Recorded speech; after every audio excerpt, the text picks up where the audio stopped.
Hey guys, welcome to the new Agent Boost Marketing podcast room, studio, whatever we want to call it here. We're just happy to be in some new space with some more light. It's feeling a little bit less cavey here. So here with Omar on production and Dan, ready to bring you another episode. Yep, absolutely. So yeah, as Mike alluded, you probably saw we had a little week there where we had a temporary studio settled in. Looked like the classroom. But again, we're kind of committed to just bringing out these new episodes every week. I mean, it might even be on the road. We might do a mobile podcast version with all of our travel coming up here. But seems like a lot of equipment, but yeah, we'll be doing that for sure. Some version or iteration of it. You know, we should do one maybe even at Medicarians live there. Yeah, we should. That's a great idea. So, and we could probably really bring in some cool guests that week too. Yeah, absolutely. Well, we can talk about that offline. I have some thoughts on how to do that. A couple of things that we want to talk about for the topic du jour is one of our most popular podcasts. Obviously, was about the CMS letter, the final call letter, or what's been going on with that. So we kind of wanted to provide a little bit of an update on what we know, what we're hearing in the industry on that letter, kind of where things are at.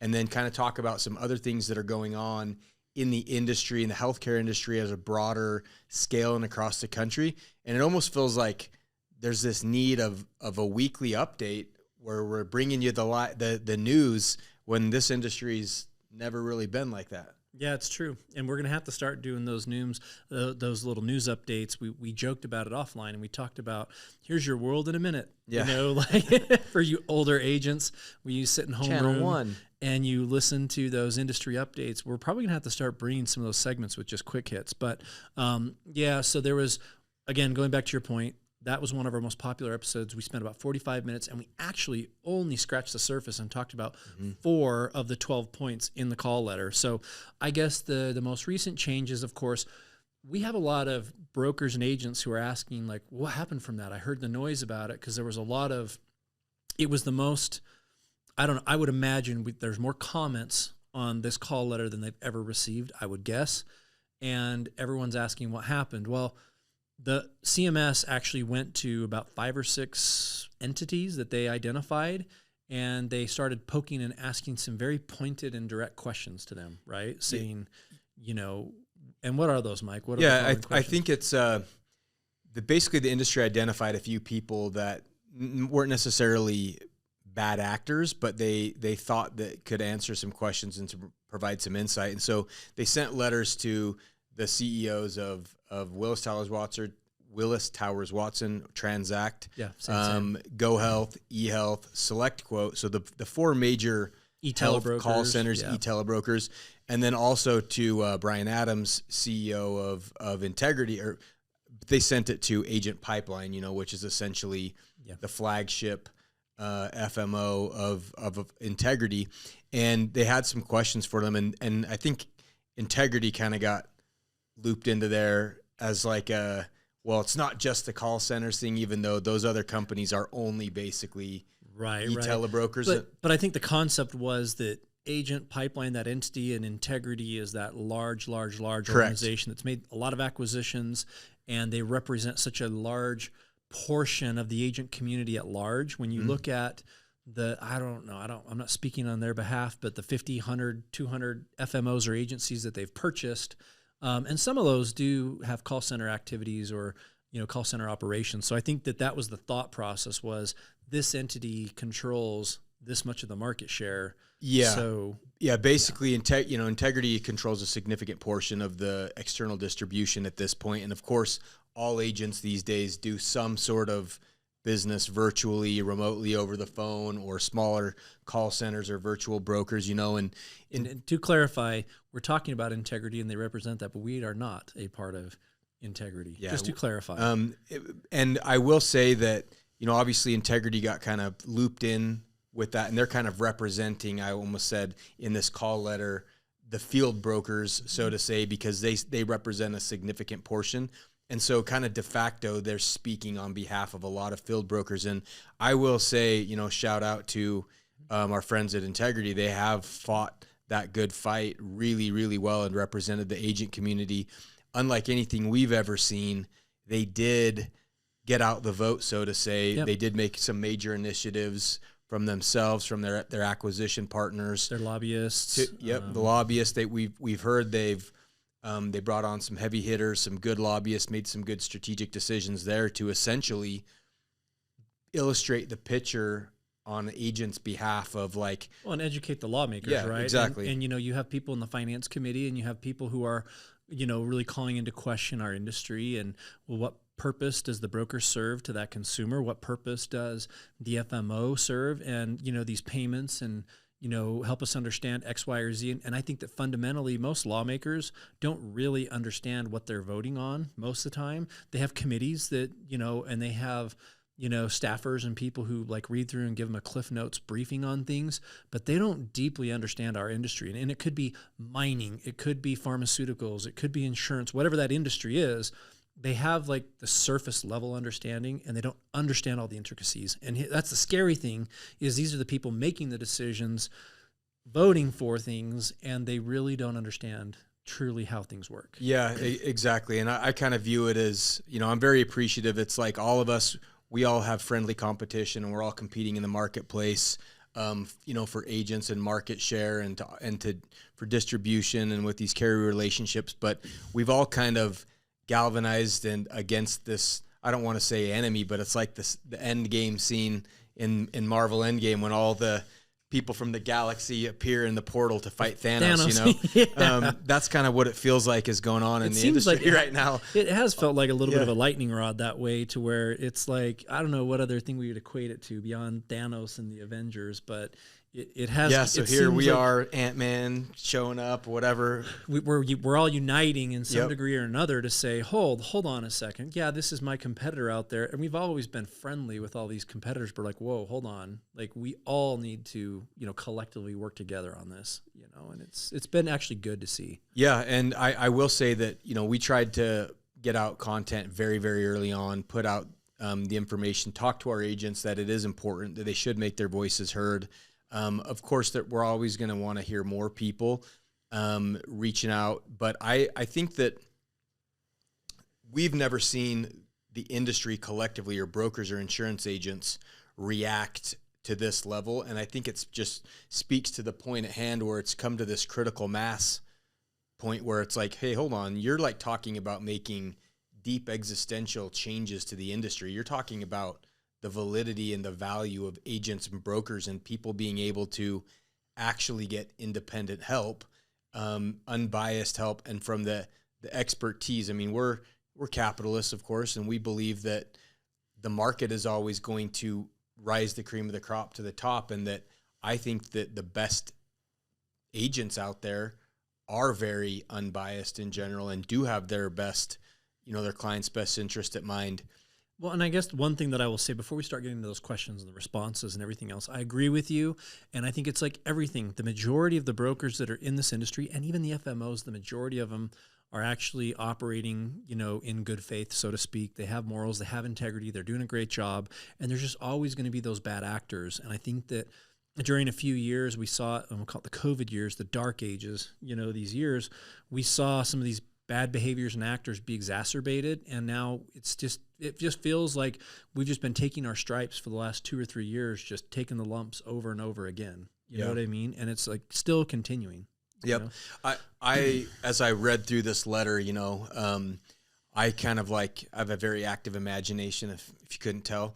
And I imagine myself in one of those movie scenes, sitting at one of those congressional hearings with this Senator White and asking me these questions and asking us these questions, and how we would be able to respond. And the dialogue there, you see a lot of these viral videos going back and forth a lot of times with businessmen, or Zuckerberg getting called into the Senate and stuff like that. And I just, as I went through these questions, I felt really good about where we're at as a business, because I was I could answer all these questions very detailed, drop of a hat, very honestly, with integrity, knowing that we've been doing everything right in the industry, And as I looked at some of the other, maybe brokers, I'm there's going to be some tough, not calling anyone out specifically, but some of the e-telebrokers maybe, and some of the practices that had become prevalent over the few years, there's probably going to be some difficult conversations or answers to some of these. And Yep.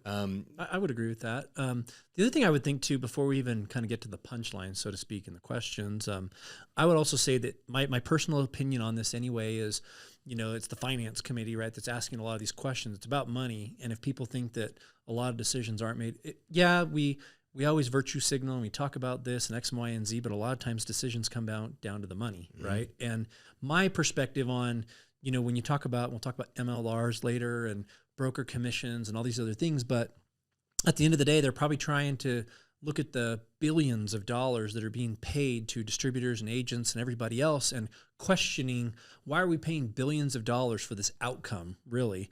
And these predatory practices in X and Y and Z. But here's what I think anyway. Let's just pretend in a world that an insurance broker didn't exist to sell a Medicare plan or a health insurance plan, and FMOs didn't exist because they're paying billions of dollars for this. Nonetheless, you still need to spend billions of dollars to do it. Now, whether you get rid of all of that, and then you have to earmark funds and raise more tax dollars, and then you award out grants to a separate entity, and then instead of being an insurance agent, we joke about it, and it's like, let me take off my hat. I'm no longer an insurance agent. Now I'm a navigator, and I'm working for a nonprofit, so I'm not working for Agent Boost Marketing anymore. I'm a navigator working for the health co-op of Utah or whatever. It's same.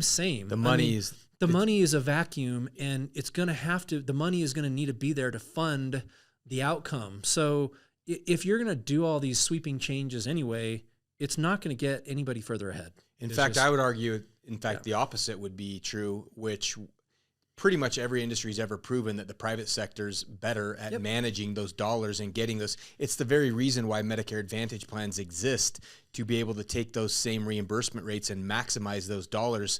The same concept and principle. The same concept and principle applies to distribution and representation of that healthcare. And I think if you eliminated that in the private market and went away from brokers and FMOs, and you had to just, the government, as we know, is just not that efficient with the money, and there would be rampant fraud, waste, and abuse. You'd have all these how often do we ever hear somebody say, like, you know what, I don't want a private entity to do it because I think the government's going to be better and more efficient at it. Yeah, it never happens. But that's what we're talking about here, and I think we're very open to saying there are some practices that good brokers like ourselves that have operated in the industry long term would be totally fine cleaning up in the industry.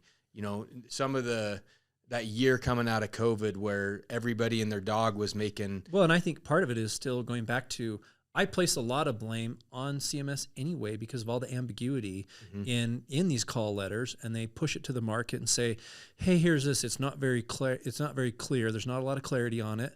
Here's what it is. And then it goes to every single carrier and their LNC or their legal and compliance departments, their attorneys, they interpret it, and then they all go to market with a very different interpretation of a ruling. And so then there is no clear line or clarity as to practices and best practices. It's conflicting information.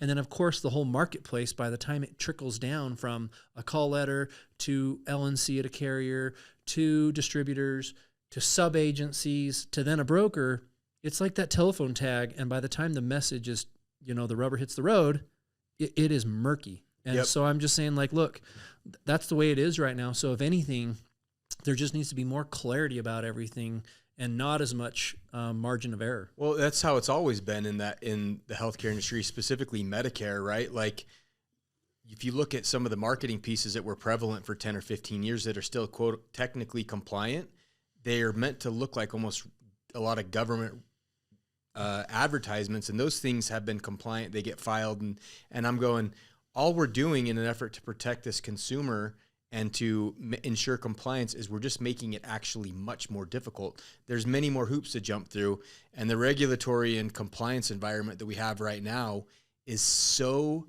onerous that it's hard to keep track of. If you're a field broker out there and you're trying to keep track of all the how you can obtain a lead, how you can market, when you have permission to contact, if and when you need a 48-hour scope, what you need to say compliantly in that thing. Do I have to record this? Do I need to store it? Yeah, it's like that, that meme, I can't remember what movie it is, with Catherine Zeta-Jones trying to get under all the lasers, like without tripping the sensor. That's what it feels like to try to... That was a B-side movie, whatever it was. Sean Connery. Yeah. But it's like a meme. You guys all know. I'm going to post it. It was a bad version of Mission Impossible. Yeah, but she's like crawling in her leather suit under all the lasers. Yeah. That's what it's like to sell a compliant Medicare app these days without tripping the and of course, system. What you did great for one carrier, you do the exact same thing for another carrier, and they're like, "Oh, that's founded, and we're going to term you tomorrow." Yeah, so it is interesting, when you are at the top and you kind of sit with these carriers as they change things out, and you get in these rooms where you're waiting for them to tell you the answer, and they're like, "Well, what are you hearing? What are you hearing from the other guys?" So like, what are they doing? What are they telling you? It's funny you bring that up because we have sat in those rooms before where we're like, "Hey." And we're with like C-suite and people in leadership, and you're going, okay, so we know this about a call letter from CMS and XYZ. Please instruct us on, we need to go to market to our brokers. Tell us what your interpretation is and what we need to do. And they're like, we're going to circle back on that. That's a good point. What did they tell you? And I'm like, they pointed to you.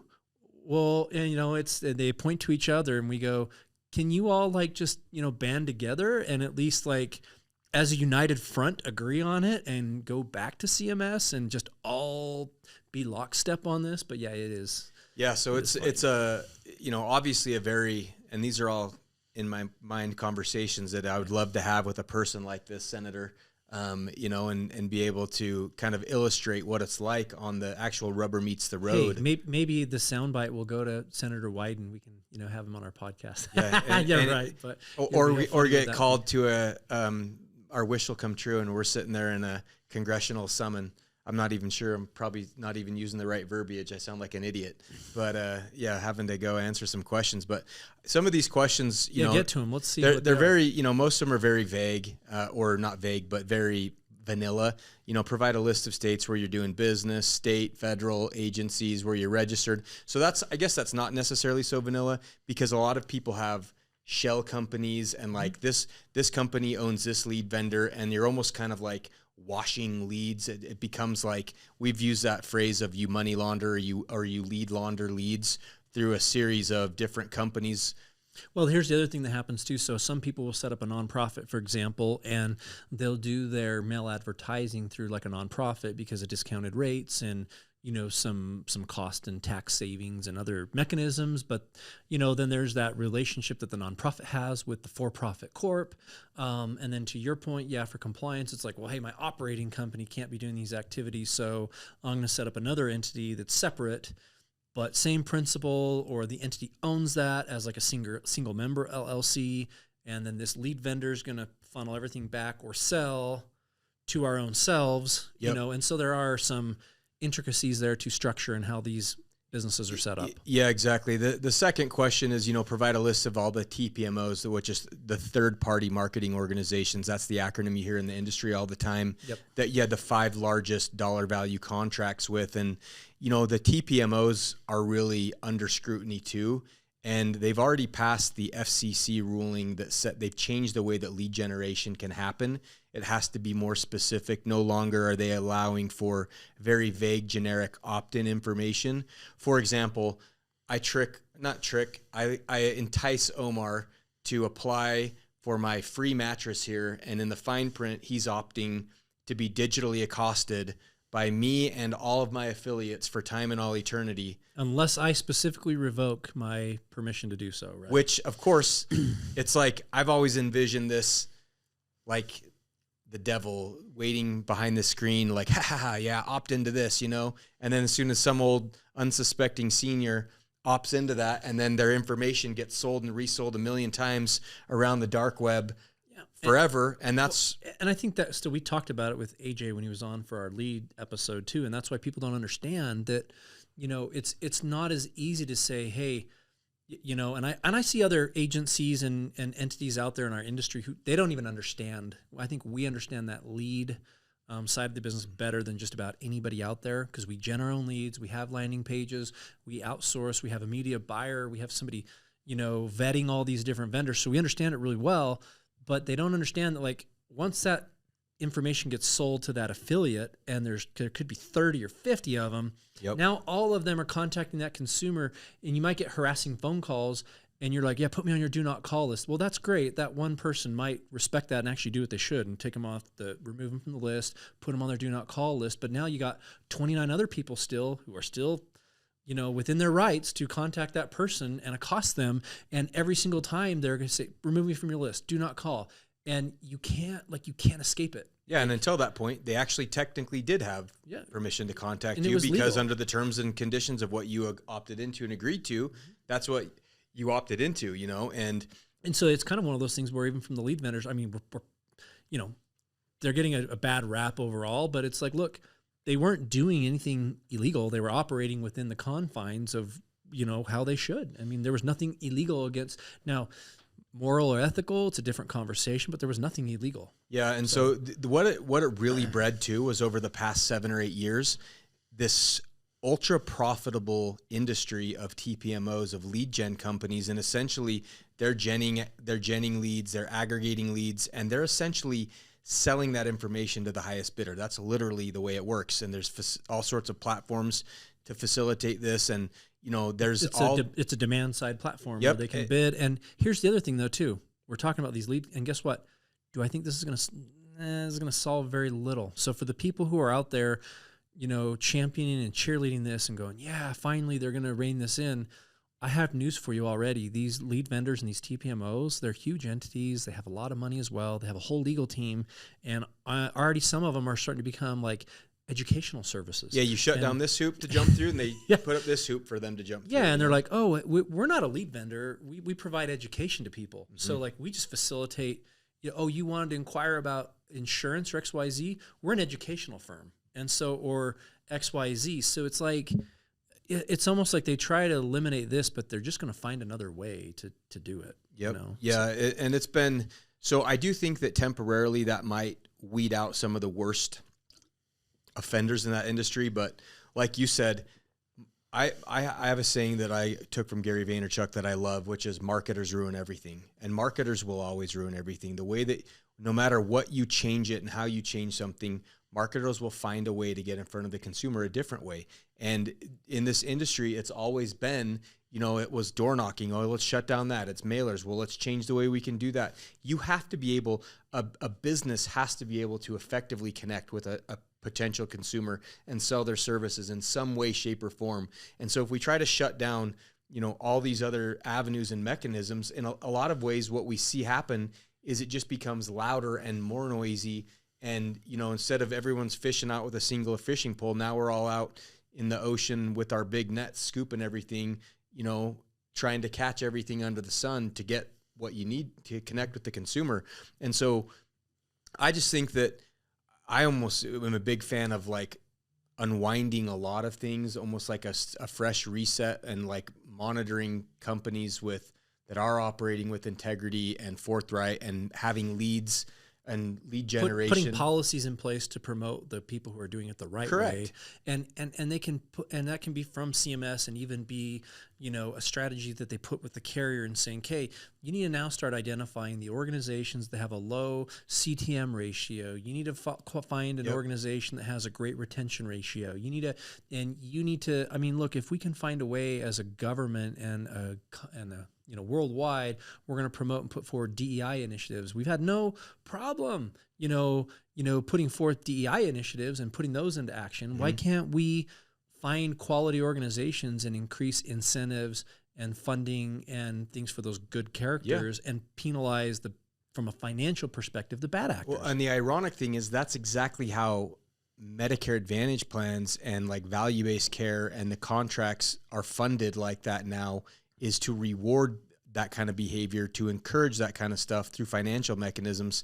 And that is a great way that you could solve it, is by using, more of a carrot and an incentive-based thing to reward good behavior versus like trying to make everything so difficult and shut everything down all the time. That just really never works, But it's interesting, the next kind of question that they talked about was the distribution pool between captive agents and W-2 agents, and then full-time versus seasonal. Obviously, that's hinting at the fact that a lot of these call centers would ramp up a bunch of people, and kind of the model evolved to this: run an ad that doesn't apply to everybody in the country, that promotes some very sexy benefit that's not available to everyone.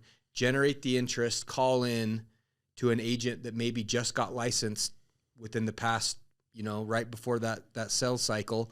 And then that person doesn't necessarily have the context and the nuance of a good, highly trained agent. But then the other thing I would add to that too is, let's be real. I mean, this current administration has been after, labor laws. They've been after Uber, gig workers, and things like that too. And why? And I always say, well, if you're a contractor and you're a gig worker, you don't have like FICA, and you don't have to pay those, FICA taxes. There's more ways if you're a contractor making money, and you can write off and expense these, and you work can within the tax code, and you can work the tax code to your advantage.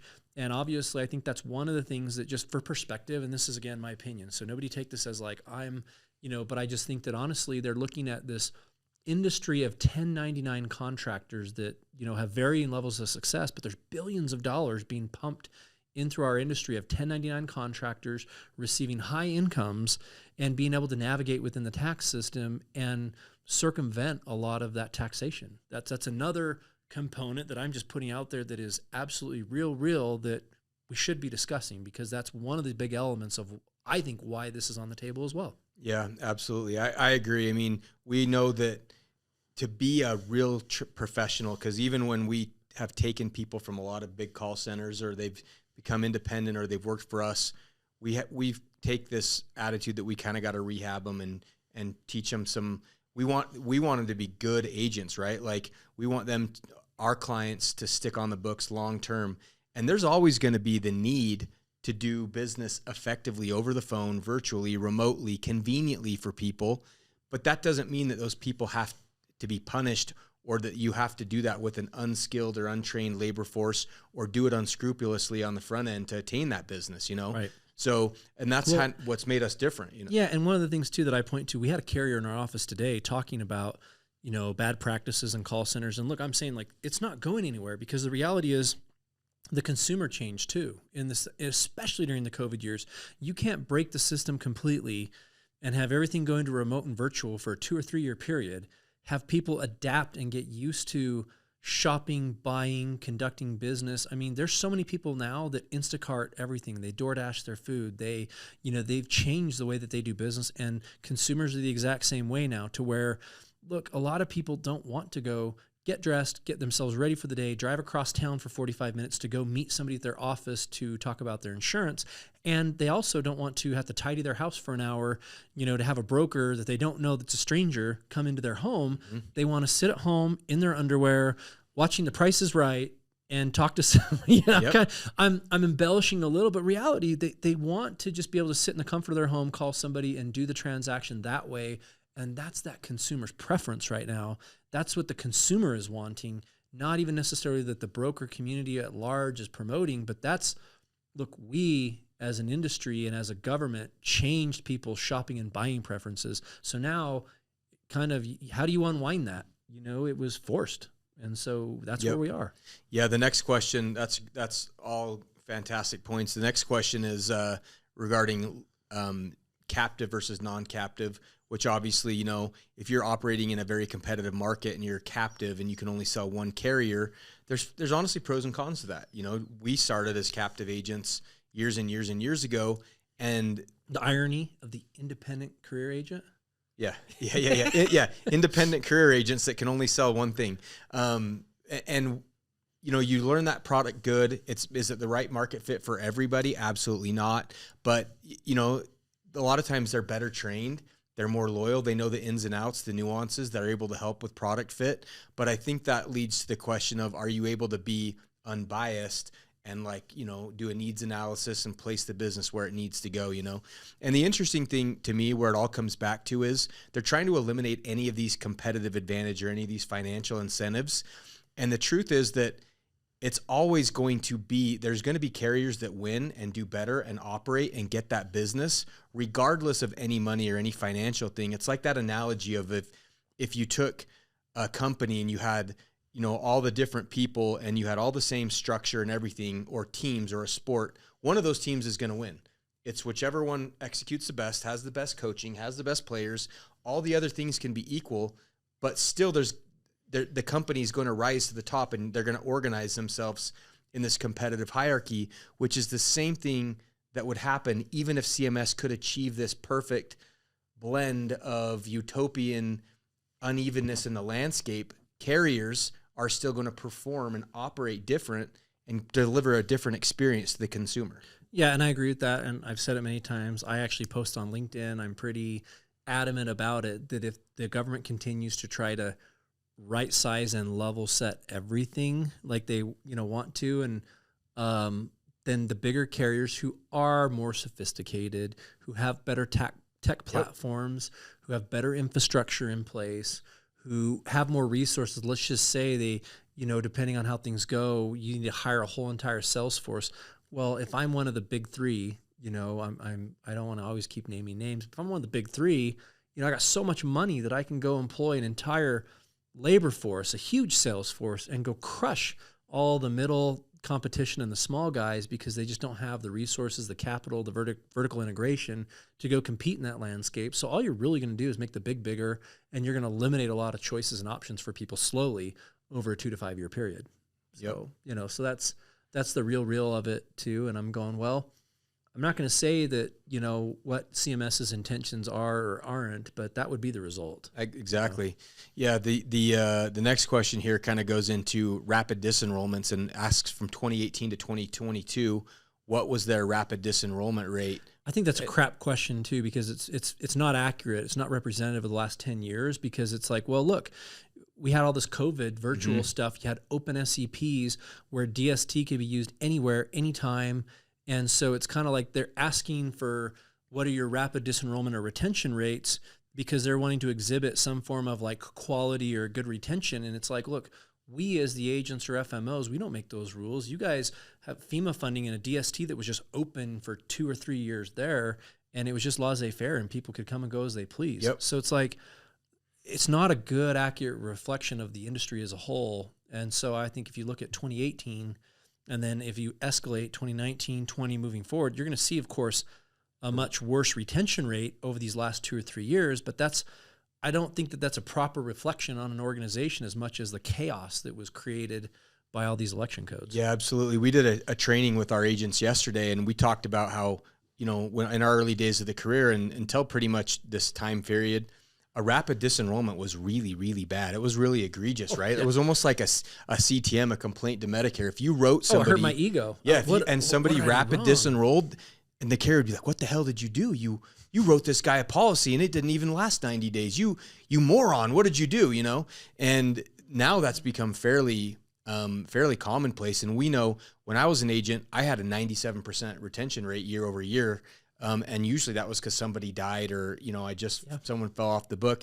Retention rates have plummeted, of course. Rapid disenrollments have increased, but it's not just because of...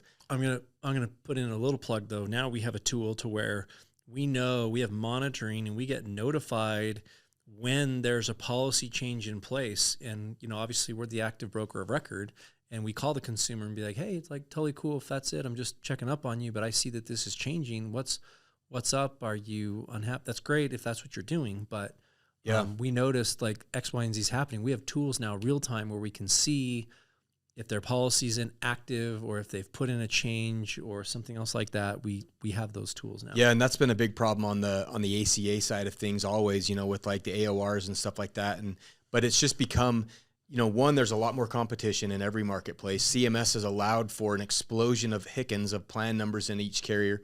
It used to be, there was 8 to 12 different plans filed. Now there's 64, 80, 90, 100 HICNs. I keep saying it. Look, this all that they're trying to do is talk about like quality and the shuffling and the churn in between and what kind of quality are you doing. But again, I go back to, if you're honestly serious about making a difference, you have to, we saw it in the ACA marketplace a little bit this year where they limited the number of plans that they could offer in a marketplace in a metal category, right? They need to do the same thing with Medicare. And what I'm really tired of, and I'll just say this too, is look, I think that FMOs and agents sometimes get a bad rap because poop rolls downhill, right? Yep. And they like to point the dirty finger at the brokers and the FMOs, but at the same time, you have carriers that come into marketplaces, completely screw up their bid, bad actuaries, or they have an intention of just getting market share, offering rich benefits just to entice people. And then over the course of the year, they're like, oh, we don't get our actual star rating for 2 years. We'll work on it and figure out the crap later. and then they don't.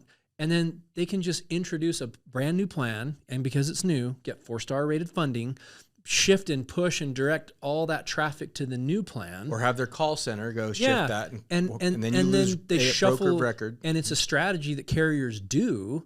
And then they sit here and be like, well, why is this broker have movement in their book of business? And why is their retention rate low? And I'm like, because you, pardon my French, shit the bed and made either a strategy to do this as a carrier in this marketplace, or, you are so bad at your job that you made an unsustainable plan with bad actuarials, or you suck at stars and HEDIS, you completely screwed up the plan, and now because you don't want to lose millions of dollars, you just filed a new plan. Yep. Well, why not have limited plans that a carrier can file, and then if they screw it up, they got to eat it, that would completely change so much of this churn and turnover and everything else. Yeah, and that would be meaningful change. Just burn it to the ground and start fresh, and I think, and that was in my, grand finale moment of my, my little meeting with the senator. It would be, our goals are in alignment, right? Brokers, the way we make money and make more money is by growing a stable, good book of business, by growing a block that is,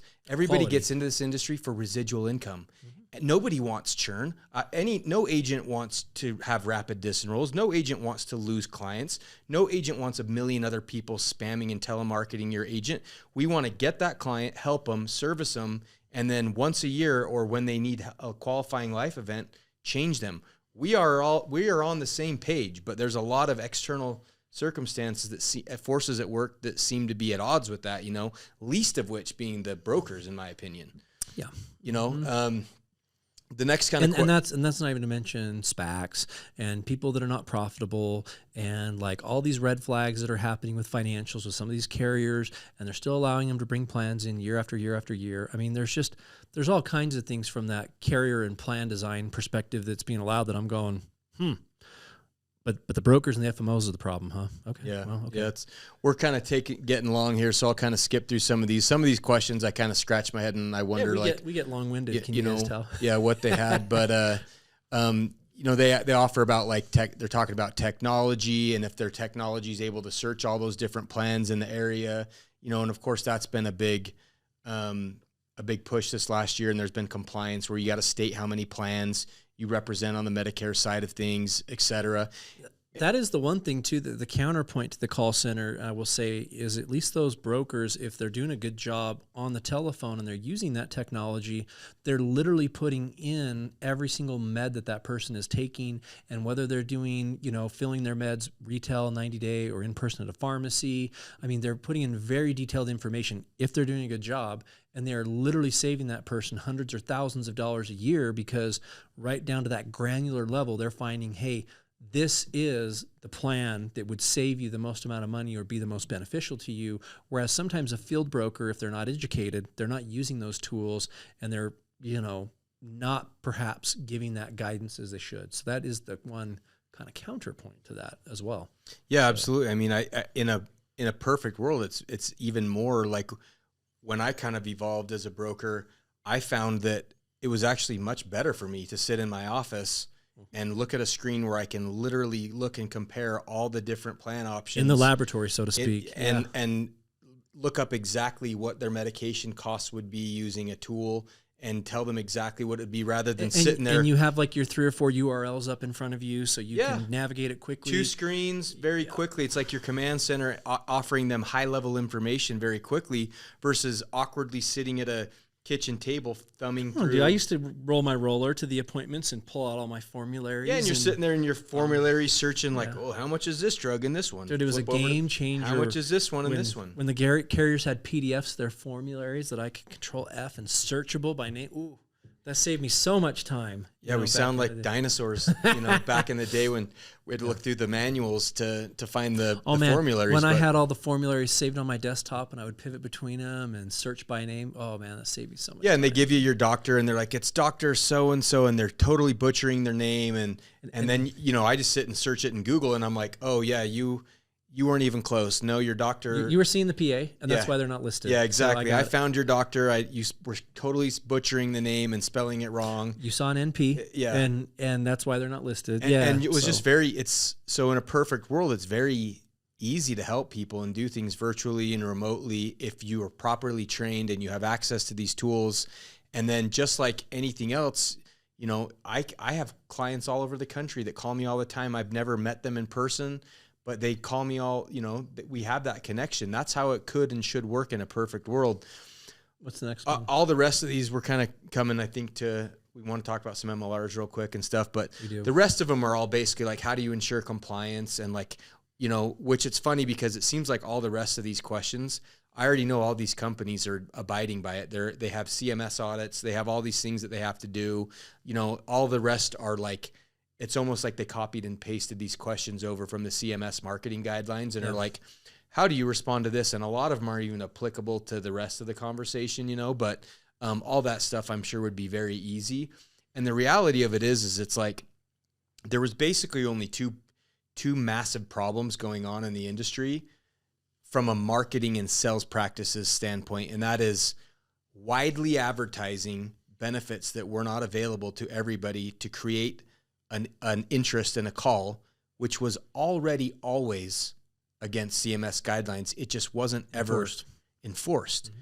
And the second was allowing for this data capture and allowing all of these entities, most of which are not going to obey any of these rules anyway, especially if they're these call centers that are offshore and they're not following the rules anyway, and it's not going to change those. And so it's like we have this whole effort to potentially revolutionize the industry to course correct a few things that are just not, we don't have to reinvent the entire industry to solve some of these problems that all of us want solved in the industry. Right. They're going to burn it to the ground instead and start from scratch instead of fixing three little things. Yep. Exactly. That's how I feel. So, you know, agents, we're dealing with all that this year. A lot of stuff in the background. So, hey, before you go there, so I guess to summarize, the January 31st was when CMS gave all of these entities, those five that we were talking about, the deadline to respond was yesterday. As of today's filming. So we're going to start seeing over the next week, I would imagine, some of that information, those public comments on it. And I think that there's going to take a few weeks for them to analyze that information before they come back and actually give a final ruling. So I'm thinking it's going to be sometime in March, early March, something like that is when I'm actually thinking we're going to get really that final ruling. As I always say, I think they're going to move forward with what they wanted and proposed. I think they already put the wheels in motion, and I think that 90% of what they propose is going to go through, and I think they're going to, you know, make some tiny small concession and be like, oh, see, we heard you. We're going to meet you in the middle. And I'm like, no, you caved 5%. And I think that that's where this thing is going to land. And we'll see, you know, maybe this podcast is going to not age well, or maybe it will age well. We'll be able to find out because, you know, I think that the earlier the rule comes out, the worse it bodes for the industry. You know, if they take this information they're receiving back next week and they digest it, and it's like, okay, let's really take it to heart and let's look at this and let's be thoughtful about anything that we do. That's better. If it's like, I think we hear back in a week or two and like, thanks for handing that in, but here you go. Here's the final ruling. We've already decided that was just all formality. Formality. That was just all show. That's why I would say it's like going to like a city council meeting. If you've ever gone to like a school district meeting, for any of you parents out there, if you go to a district meeting or you go to city council and you want to have your 2 minutes as a citizen and air your griefs and concerns, they're like, and that was cute. Next, please. And they're like, and here's the rule. Here's what we decided to do anyway. So, I mean, I can't help but feel that way about a lot of this. Yeah, one thing maybe, and we could probably even wrap with this and then talk about MLRs later, but I just wanted to give an update of what we're seeing from carriers at a high level, and they're all kind of reacting a little bit different. Some are kind of like, you know, status quo until we hear something different.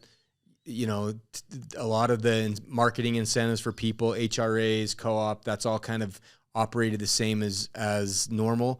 And then a couple of the other carriers are like really tightened up and well, look, so every major carrier that I know in the last year has done multiple RIFs, reductions in forces, right? And we talked about it previously too. So part of this, so now we're switching from the call letter to talk about the industry at large, but one of the things we're seeing, there was a big article posted yesterday, you know, it was Humana stock in particular that, you know, took a hit, and it was because their MLRs are high, right? And they actually got MLRs stand for medical loss ratios. Yeah. It's essentially the profit that insurance plans the net revenue that they're able to make on. Well, it's that 15%, right? Yeah. So it's like 85-15. So it meaning that 85% of the funding that they have has to go into actual benefits in the insurance product that they're providing to the consumer. And the other 15% has to be all those other administrative costs, broker commissions included in that ratio. And I think there were efforts which I even pushed and said, hey, Nahu or NABIB or whatever, if you're listening, come on, like, you know, carry your weight on lobbying efforts and everything. Like that broker commission, you know, we should be that's part of that service. That's part of a fundamental that the broker's doing. That educational and servicing piece is part of that quality and part of not necessarily an expense, an operating expense. But anyways, topic for another day. But in that 15%, that's all you can have for profit, for operating costs, expenses, everything else. And so it's really tight. And so to have things move by 1 or 2 or 3 percentage points is huge, you know, in that MLR. I think Humana got up to 90 on their MLR, which was high. Due to utilization. Yeah. And we're still, everybody's seeing it. It's not just them. We are still paying for COVID crap, you know, those years of 21 and 22 and, you know, some degree 22, 23, people that were putting off, you know, getting essential services and some of their healthcare needs.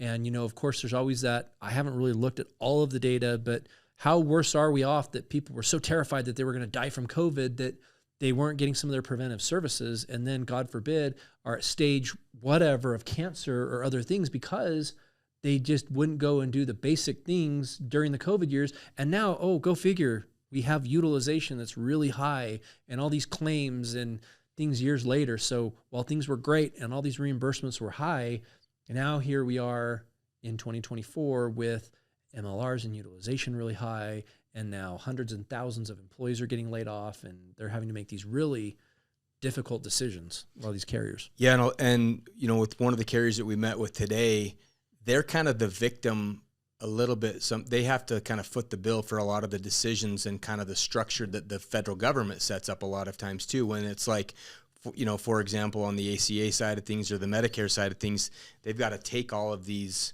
consumers that may have, you know, they're high risk, they have high costs, and then they've got to somehow figure out a way to treat those people, treat those lives, absorb those costs, and still make, you know, turn a profit. And where's the offset? Yeah. Like, how do they offset that particular high utilization? So we think that, you know, now the pendulum swings, and then the carriers kind of go back and beat up the government and go, hey, we got to tweak this. Well, we need to increase. Yeah. And 2024 is the lowest funding environment that we've seen in like a decade. Mm-hmm. So yeah, sorry to jump in. Yeah, no, I just think, you know, it's always that, you know, that pendulum swinging back and forth with, you know, being able to cut costs and maximize profits. Times were good during the COVID times for a lot of these carriers that, you know, printing money, and now kind of the other shoes drop, utilization's high, things like that. And now we're in a little bit of a different environment. So perfect storm, right? Mm-hmm. Like I've been saying. So you have a perfect storm of the lowest kind of formula to kind of calculate reimbursement payments for carriers in 2024. So you have this low funding environment, and at the same time you have higher utilization from the consumer. So the MLRs are really increased as well, you know, and then let's just be honest, the cost of everything is more expensive now, inflation. So when you're talking about the insurance carriers having to be profitable with only that MLR, that 15% spread, when your technology is more expensive, your labor is more expensive. I mean, everything, the inflation's been crazy, right, these last couple of years. So now you compound all those operating expenses and things that they have that are increasing with lower funding and higher utilization. That is a perfect shitstorm for everybody. And so it's going, okay, well, that's where we are, and that's where this has landed. And of course, like you said, I think there will be corrections in the future, but I think that, you know, these next 18 and 24 months, you know, it's a challenging environment. And I think there's going to be definitely winners and losers. Yeah. So ultimately, I don't want people to feel like it's all bad news or it's all chaos or there's all a lot of turmoil. What I ultimately like to coach to bring it home is what this environment creates is the need for a much more sophisticated broker. Whether CMS enacts these changes or not, you need to be an agent that's sharp. You need to be aware of what's going on in the industry. You need to be aware of these changes. You need to be able to answer these questions and explain these things kind of going on in the market. And what that's going to allow is, and what I'm excited and optimistic about, is it's going to eliminate a lot of low caliber agents and agencies out of the industry. When times are easy, when money's abundant, it allows for a lot of people to get into the industry that aren't that sophisticated, that aren't that talented. And when times get hard, it's like that cycle. Yeah, and honestly, when the agents are like, "Oh my gosh, I have to do AHIP every year, and I have to do like certifications for all these different carriers," I'm like, "Yeah, go figure." Before you actually go represent an insurance company and speak on their behalf and talk about a product to a consumer, they want you to understand what's different about them or their products so you can properly explain it. Go figure. Yeah. Like, oh, and you're just like, you know what? We don't need you in the industry. We as the industry at large, oh, if it's too much work for you to do carrier certifications in AHIP and you complain about the 8 hours in the calendar year that you're going to put into certifications, we don't need you. You know, maybe you should go sell pest control or something else. You know? Yeah, it's just it's going to demand a more sophisticated agent, you know, and I think that's we're here to help support, build, educate those agents and be a good carrier partner and to help navigate the ever increasing complexities of the industry. And I think that, you know, again, I'm going to allude to this. There's always room at the top. You know, we always say that. You know, it's just that as things continue to get more and more difficult, you know, the good people who are doing a great job, who are professionals, who are proficient, who are going to invest the time and the effort, you know, they're going to continue to win. And regardless of how things shake out, I just keep telling everybody, look, I'm absolutely optimistic about the future of our company and about, you know, our firm and the years ahead. And I see like this just huge runway for growth with not only Medicare, but ACA and other product lines. And, you know, again, no matter how it shakes out, we have strategies in place. And I just feel like, again, that's the way that brokers should be feeling too. But more than ever, like they should just be read the room. Like this is where we are and you should be investing into. And if you haven't been paying attention and becoming a better professional and staying up on things, you know, now's your moment. You got to jump in. You got to be more aware and you got to do a better job. And I think if you're doing that, you're going to win. Yep. So absolutely. Well, I think we'll wrap for today. Appreciate all of you. Okay. Next week.